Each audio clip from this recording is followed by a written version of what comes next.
कल्कि भगवान नारायण के 10वें अवतार हैं, अंतिम अवतार हैं। श्रावण मास की षष्ठी तिथि को उनका आविर्भाव होगा, ऐसा निर्धारित किया गया है।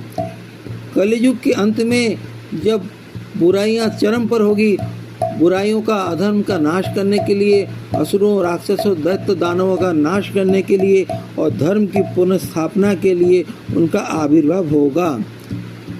कल्कि पुराण के अनुसार कल्कि का जन्म शंबाला गांव अर्थात संबलपुर में होगा, एक ब्राह्मण परिवार में। उनके माता पिता का नाम विष्णु जैसा और सुमति होगा।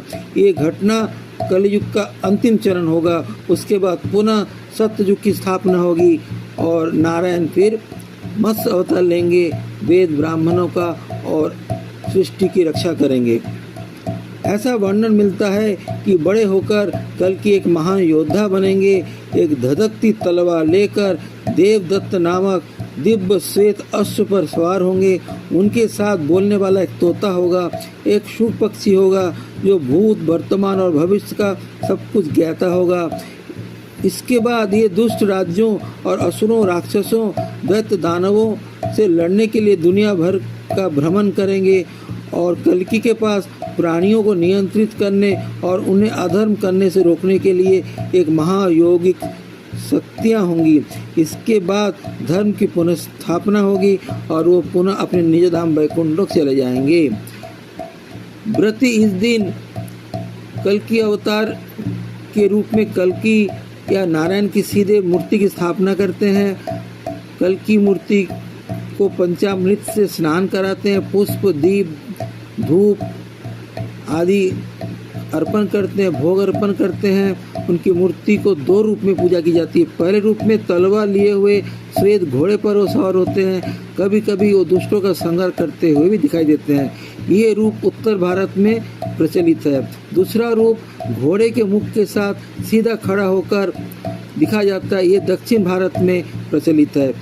इस अवसर पर हरिस्तोत्रम, विष्णु सहस्रनाम, ओम नमो भगवते वासुदेवाय नमः, ओम भगवते नारायणाय नमः आदि बीज मंत्रों का उच्चारण और जप करने की परंपरा है। इसके अलावा भगवान कृष्ण के सहस्रनाम, गोपाल नाम, सहस्रनाम जप करने का भी प्रावधान है।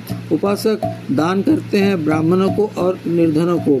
कल्कि पुराण के अनुसार 10वें अवतार कल्कि के बारे में ऐसा वर्णन आता है कि 18 पुराणों में से ये एक भी नहीं है, अर्थात ये कल्कि पुराण 18 पुराण से भी परे है।